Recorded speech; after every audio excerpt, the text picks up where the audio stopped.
नमस्कार। GLC Bikaner YouTube channel पर आपका पुनः स्वागत है। आज हम अपराधी परीक्षा अधिनियम 1958 प्रोहिबिशन ऑफ ऑफेंडर एक्ट 1958 के सेक्शन 5, 6 और 7 इन 3 धाराओं का अध्ययन करेंगे।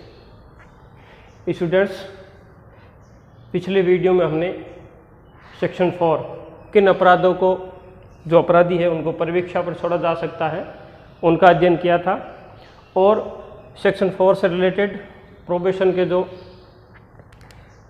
कौन कौन से केस लॉ थे न्यायालय के उनका भी अध्ययन किया था। आज हम देखेंगे उसके आगे सेक्शन 5, सेक्शन 6 और सेक्शन 7। स्टार्ट करते हैं। सबसे पहले सेक्शन 5, प्रतिकर और खर्चे, कंपनसेशन एंड कॉस्ट। सेक्शन 5 की हेडिंग है कि छोड़े गए अपराधियों से प्रतिकर और खर्चे लेने की अपेक्षा करने की न्यायालय की शक्ति। Power to court require released offender to pay compensation and cost. यानी सेक्शन 5 ये कहता है कि ऐसे अपराधी जिनको न्यायालय ने इस अधिनियम की धारा 3 भर्त्सना पर छोड़ दिया गया है, एडमोनिशन का लाभ देकर के छोड़ दिया गया है, या सेक्शन 4 में प्रोबेशन का लाभ देकर के उसे छोड़ दिया गया है, तो ऐसे छोड़े गए अपराधियों से धारा 5 के तहत न्यायालय की ये पावर है कि वो उनसे खर्चों के लिए और प्रतिकर के लिए आदेश दे सकता है। क्यों? ये अधिनियम सुधारात्मक सिद्धांत पर चलता है, रिफॉर्मेटिव थ्योरी। इसका मतलब है कि अपराधी जन्मजात नहीं होता है, वह परिस्थितियों वश अपराध करता है, चाहे सामाजिक, आर्थिक, पारिवारिक, और उसे समाज में मुख्य धारा में पुनर्स्थापित किया जाना चाहिए। वहीं इसका दूसरा पहलू ये भी है कि यदि एक्यूज को 3PO 4PO का लाभ देकर छोड़ दिया गया तो जो विक्टिम है, पीड़ित है, उसके और उसके परिवार को क्या रिलीफ मिलेगी, उसके लिए सेक्शन 5 में प्रावधान किया गया है। एक्यूज को धारा 3 और 4 का लाभ देकर के परीक्षा पर छोड़ा जाता है और न्यायालय उस एक्यूज पर कॉस्ट या कंपोजिशन प्रतिकर लगा देता है। उस प्रतिकर को जो राशि होगी वो पीड़ित को दी जाती है। अब देखते हैं सेक्शन 5 क्या होगा। तो धारा 5 में किसी भी व्यक्ति को जिसके धारा 3 और 4 का लाभ देकर के परीक्षा पर छोड़ा गया है उसे न्यायालय प्रतिकर के लिए और कॉस्ट के लिए आदेश दे सकता है। ऐसा जो कंपोजिशन है या किस बिहाफ पे मांगेगा कोर्ट, तो सबसे पहला होता है पीड़ित व्यक्ति के जो अपराध हुआ है उससे उसको कोई लॉस, हानि या इंजरी हुई है, उसके लिए कंपोजिशन प्रतिकर मांग सकता है। न्यायालय जो विक्टिम है उसके प्रति जो ऑफेंस किया गया था उसके लिए पीड़ित व्यक्ति को कोई भी हानि हुई है, किसी भी प्रकार की हानि हुई है, चाहे आर्थिक हो, शारीरिक हो, मानसिक हो, या कोई इंजरी यानी क्षति हुई है, उसके एवज में न्यायालय उसे प्रतिकर मांग सकता है और पीड़ित व्यक्ति को प्रतिकर की राशि देने का आदेश दे सकता है। क्षति आईपीसी की धारा 44 में 4 प्रकार से हो सकती है इंजरी। एक फिजिकल हो सकती है, शरीर को, बॉडी को, दूसरी माइंड को, मन को क्षति हो सकती है, उसकी डिग्निटी, गरिमा को हो सकती है, और उसको आर्थिक रूप से भी नुकसान हो सकता है। तो सबसे पहले धारा 5 पीड़ित व्यक्ति को अपराध करने से कोई हानि हुई है या क्षति हुई है उसके लिए न्यायालय प्रतिकर अधिरोपित कर सकता है और पीड़ित व्यक्ति को प्रतिकर की राशि दिला सकता है। दूसरा आता है कॉस्ट। न्यायालय की कार्रवाई में हुए जो खर्चे लगे हैं वो खर्चे भी न्यायालय दिला सकता है। न्यायालय की कार्रवाई में कौन से खर्चे होंगे? फॉर एग्जांपल के लिए जैसे वकील की फीस, प्रोसेस फीस, अधिपत्र की फीस और स्टाम्प की जो ड्यूटी लगी है उसकी फीस है। जो न्यायालय रीजनेबल समझे, युक्त समझे, उन खर्चों को न्यायालय अभियुक्त से विक्टिम व्यक्ति को दिला सकता है। और ये जो राशि जो प्रतिकर और खर्च के लिए न्यायालय द्वारा अधिरोपित की जाएगी, इसकी रिकवरी, वसूली कैसे की जाएगी? तो इसकी वसूली सीआरपीसी के तहत की जाएगी और सीआरपीसी में यह प्रावधान किया गया है कि इसे भू राजस्व बकाया की तरह वसूल की जाएगी। जिस प्रकार एक लैंड रेवेन्यू ड्यू होता है उसकी जिस प्रकार रिकवरी की जाती है, उसी प्रकार ये जो जुर्माने की राशि या प्रतिकर की खर्च की राशि है इसकी भी वसूली की जाएगी। तो धारा 5 का मुख्य सार यही है, जिस व्यक्ति को धारा 3 और 4 के तहत परिवीक्षा का लाभ देकर के छोड़ा गया है, न्यायालय उसे प्रतिकर और उसके खर्चों के लिए कंपनसेशन के लिए आदेश दे सकता है और ऐसे प्रतिकर की राशि और खर्च की राशि पीड़ित व्यक्ति को दिलाई जाती है। अब सेक्शन 5 में अपन केस लॉज देखते हैं। गुड्डा वर्सेज एमपी स्टेट 2000 का केस है सुप्रीम कोर्ट का। इस मामले में एक्यूज को आईपीसी की धारा 323 के तहत साधारण उपपत्ति के लिए दोषी ठहराया गया था। तो न्यायालय ने पीड़ित को धारा 5 के तहत 5,000 रुपये की कंपनसेशन राशि प्रतिकर की राशि दिला करके और उसे धारा 4 के तहत परिवीक्षा का लाभ देकर के छोड़ा था। यानी न्यायालय ने उसे फॉरपीओ का लाभ दिया और 5,000 रुपये की राशि जो कंपनसेशन के तौर पर पीड़ित को दिलाई। तो सेक्शन 5 का मुख्य सार ये है कि जिस व्यक्ति को धारा 3 और 4 में परिवीक्षा पर छोड़ा जाता है, न्यायालय ऐसे अभियुक्त पर पीड़ित व्यक्ति को कोई हानि हुई है, लॉस हुई है, इंजरी हुई है या कोर्ट की कार्रवाई में जो खर्चे लगे हैं उसको दिलाने के लिए युक्त प्रतिकर अधिरोपित कर सकता है और उस खर्चों को संदाय करने के लिए कह सकता है। और ऐसा प्रतिकर की राशि, कॉस्ट की राशि किसको दी जाएगी? विक्टिम पीड़ित को दी जाएगी। नेक्स्ट देखते हैं सेक्शन 6 धारा 6। धारा 6 यह प्रावधान करती है कि 21 वर्ष से कम आयु का कोई भी अपराधी है उसे कारावास में नहीं भेजा जाएगा। कारावास में भेजने पर निर्बंधन रहेगा। Restriction on imprisonment of offender under 21 year as.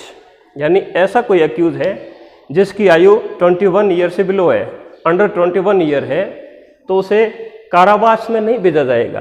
तो कारावास में नहीं भेजा जाएगा तो कहाँ भेजा जाएगा?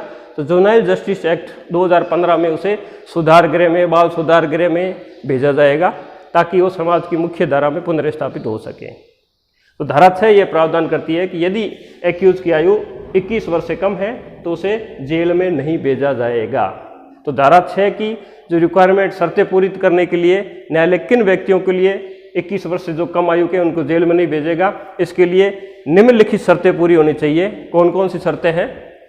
सबसे पहली शर्त है कि अपराधी की आयु 21 वर्ष से कम हो, यानी जो ऑफेंडर है उसकी आयु अंडर 21 ईयर होनी चाहिए, उसकी एज अंडर 21 ईयर होनी चाहिए। 21 वर्ष से कम आयु का एक्यूज है।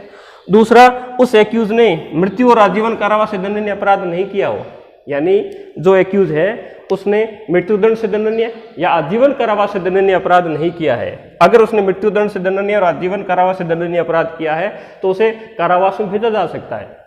और तीसरी मुख्य शर्त है कि जब न्यायालय ये विचार करेगा कि ऐसे अपराधी की आयु 21 वर्ष से कम है तो उसे कारावास में भेजा जाए या ना भेजा जाए, तो न्यायालय मामले की परिस्थितियाँ, सर्कमस्टांसेस ऑफ केसेस, उस मैटर की परिस्थितियाँ क्या थी और उस अपराध की प्रकृति क्या थी, नेचर ऑफ ऑफेंस, जो अपराध किया गया वो किस प्रकृति का है, क्या वो महिलाओं के विरुद्ध है, बालकों के विरुद्ध है, क्या वो देश की सामाजिक और आर्थिक दशा को प्रभावित करने वाला है। और न्यायालय उस अपराधी का, जो ऑफेंडर है, उसका कैरेक्टर, चरित्र, उसकी एज, उसकी आयु, उसका सील, उसका पूर्ववर्ती और पश्चातवर्ती आचरण, पहले उसका कंडक्ट आचरण कैसे रहा था और उसे लाभ दिया गया तो उसके पश्चात उसका आचरण क्या था। ऐसा करते समय न्यायालय परिवीक्षा अधिकारी की रिपोर्ट भी मंगवा सकता है। परिवीक्षा अधिकारी अपराधी के जो चाल चलन, उसका पूर्ववर्ती पश्चातवर्ती आचरण है, उसकी रिपोर्ट तैयार करके और न्यायालय में देता है। तो न्यायालय ऐसा करते समय परिवीक्षा अधिकारी की रिपोर्ट भी मंगवा सकता है और उस पर विचार करने के पश्चात न्यायालय आदेश देगा। तो धारा 6 को अपन सामान्य रूप से देखें तो यह प्रावधान किया गया है कि सामान्यतया जनरली ऐसा कोई व्यक्ति अपराधी है जिसकी आयु 21 वर्ष से कम है तो उसे जेल में नहीं भेजा जाएगा। सामान्यतः उसे जेल में नहीं भेजा जाता है, उसका सुधार किया जाता है। लेकिन ये एक यूनिवर्सल रूल नहीं है कि 21 वर्ष से कम आयु का अगर अपराधी है तो उसे कारावास में नहीं भेजा जाएगा। अगर वो मृत्यु और आजीवन कारावास से दंडनीय अपराध करता है तो उसे जेल में भेजा जा सकता है।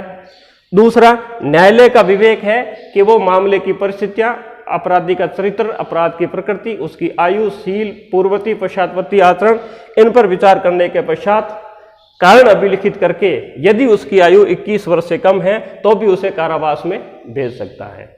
ऐसे ही प्रावधान JJ act, juvenile justice act 2015 में किए गए हैं। अब हम देखते हैं कि सेक्शन जो 6 है इसमें केस लॉज, न्यायालय का क्या व्यू रहा है। पहला केस देखते हैं, Jugal Kishore versus state of Bihar 1972 supreme court, Jugal Kishore versus Bihar राज्य 1972 सुप्रीम कोर्ट। इस केस में जो अभियुक्त था उस पर आईपीसी की धारा 326/149 यानी खतरनाक आयुधों से सज्जित होकर घोर उपत्ति कारित करना और सबके सामान्य ऑब्जेक्ट 149 सामान्य उद्देश्य के आकर्षण में किया गया था। तो न्यायालय ने इसे लाभ नहीं दिया, यद्यपि उसकी आयु 21 वर्ष से कम थी, फिर भी न्यायालय ने उसे लाभ नहीं दिया क्योंकि अपराध की प्रकृति को देखते हुए उसे परिवीक्षा पर छोड़ना उचित नहीं है। नेक्स्ट केस है कमरी निशा वर्सेज महाराष्ट्र राज्य 1974। इस केस के फैक्ट ये थे कि एक्यूज की आयु 21 ईयर से कम थी, यानी अभियुक्त की आयु 21 वर्ष से कम आयु की थी और उसका मुख्य अपराध था ट्रेन में यात्रियों की चैन तोड़ना। हालांकि उसकी आयु 21 वर्ष से कम थी, फिर भी न्यायालय ने इसे कारावास के लिए सजा देकर के जेल में भेजना उचित समझा। क्यों? क्योंकि वो आदतन अपराधी हैबिचुअल ऑफेंडर थी और न्यायालय ने यह कहा कि इसे कारावास की सजा देना ही उचित है, अन्यथा इसमें सुधार की कोई गुंजाइश नहीं है। ऐसा ही एक मामला था मोहम्मद उर्फ बिल्लिया वर्सेज स्टेट ऑफ राजस्थान 1999 का सुप्रीम कोर्ट का केस है। इस केस में एक्यूज पर 302 का चार्ज लगा 302 का, लेकिन मामला 304 का पाया गया, यानी सदोष मानववध का पाया गया और कोर्ट ने 304 के पैरा 2 में दंड देकर के उसे 4 वर्ष का दंडादेश दिया। तो न्यायालय ने इस अभियुक्त को परिवीक्षा का लाभ दिया और जुर्माना अधिरोपित करके पीड़ित को कंपनसेशन दिलाया। कोर्ट ने कहा कि अपराधी का पूर्व में कोई दोष सिद्धि नहीं है और पूर्व का उसका पहले का कोई ऐसा पूर्ववर्ती चरित्र नहीं है कि वो अपराध में दोषी पाया जाए या किसी अपराध में लिप्त था। तो न्यायालय ने इसे फॉरफियो का लाभ दिया और उसे प्रतिकर के रूप में पीड़ित को जुर्माने की राशि देने का आदेश भी दिया। अब ये मुख्य प्रश्न उत्पन्न होता है कि ऐसे व्यक्ति जिसकी आयु 21 वर्ष से कम है तो उसे कारावास में भेजने पर निर्बंधन है, तो ये 21 वर्ष की आयु कब से मानी जाएगी? जिस दिन से अपराध किया गया है, ऑफेंस कमिट हुआ है, उस दिन से मानी जाएगी, या जिस दिन उसको दोष सिद्ध किया न्यायालय ने दोषी ठहराया उस दिन से उसकी आयु 21 वर्ष से कम होनी चाहिए। इस संबंध में 2 निर्णय इंपॉर्टेंट है। पहला है Ramji Misar versus state of Bihar 1999 supreme court और दूसरा है सुदेश कुमार वर्सेज उत्तराखंड राज्य 2008 सुप्रीम कोर्ट। इन दोनों ही वाद में न्यायालय ने यह अभिनिर्धारित किया कि अपराधी की आयु 21 वर्ष से कम हो, यह निर्धारण अपराध करने की तारीख से नहीं किया जाएगा, इसका निर्धारण अभियुक्त को दोष सिद्ध करने की तारीख से किया जाएगा। यानी जिस दिन न्यायालय कोर्ट में सजा सुनाता है उस दिन उसकी आयु 21 वर्ष से कम है तो न्यायालय विचार करेगा अपराध की प्रकृति को देखते हुए, अपराधी को चरित्र और उसकी आयुशील को देखते हुए कि उसे कारावास में भेजा जाए या न भेजा जाए। यानी उसे अपराध करने की तारीख से आयु की गणना नहीं होगी, अपराध दोष सिद्ध करने की तारीख से उसकी आयु की गणना की जाएगी। तो स्टूडेंट्स, धारा 6 का सार ये है कि यदि अपराधी की आयु 21 वर्ष से कम है तो साधारणतः उसे कारावास में नहीं भेजा जाता है, लेकिन न्यायालय का विवेक है कि अपराध की प्रकृति, अपराधी की आयु, चरित्र और अपराध की गंभीरता को देखते हुए कारावास में भेजना उचित है, तो न्यायालय उसे कारावास में भी भेजने का कारण अभिलिखित करके आदेश पारित कर सकता है। नेक्स्ट सेक्शन 7 परिवीक्षा अधिनियम का। परिवीक्षा अधिनियम 1958 की धारा 7 ये कहती है कि परिवीक्षा अधिकारी की रिपोर्ट गोपनीय होगी, यानी report of probation officer to be confidential. यानी परिवीक्षा अधिकारी न्यायालय के द्वारा नियुक्त किया जाता है धारा 13 में। तो ऐसा परिवीक्षा अधिकारी का कर्तव्य है कि वो अपराधी पर पर्यवेक्षण रखे, उसके घर परिवार माहौल की जांच करे और उसका जो आचरण है उसकी एक रिपोर्ट बना करके न्यायालय में पेश करे। ये जो रिपोर्ट पेश की जाएगी ये ओपन नहीं होगी, ये क्या होगी, कॉन्फिडेंशियल होगी, गोपनीय होगी। धारा 7 ये प्रावधान करता है। कहाँ कहाँ रिपोर्ट पेश करता है, सेक्शन 4 का सब क्लोज 2 और सेक्शन 6 का सब क्लोज 2 में वो न्यायालय में रिपोर्ट पेश करता है। सेक्शन 4 के सब क्लोज 2 में वो करता है कि 4PO का लाभ दिया जाएगा नहीं दिया जाएगा, और सेक्शन 6 के सब क्लोज 2 में रिपोर्ट पेश करता है कि उसे 21 वर्ष से कम आयु का है तो उसका चरित्र कैसा है, उसे कारावास में भेजा जाए या ना भेजा जाए। लेकिन न्यायालय का ये विवेक है, न्यायालय ऐसी जो रिपोर्ट जो पर्यवेक्षी अधिकारी ने पेश की है उसका जो सार है, कंक्लूजन है, वो अभियुक्त को संशोधित कर सकता है। यानी न्यायालय आवश्यक समझे तो अभियुक्त को उस परीक्षा रिपोर्ट का सार समझा सकता है और अभियुक्त को साक्ष्य पेश करने का अवसर दे सकता है, सुनवाई का अवसर दे सकता है कि आपके एडवर्स परीक्षा अधिकारी की रिपोर्ट आई है, आपको इस बारे में क्या कहना है। यदि आपके पास कोई साक्ष्य है तो उसे आप पेश करें।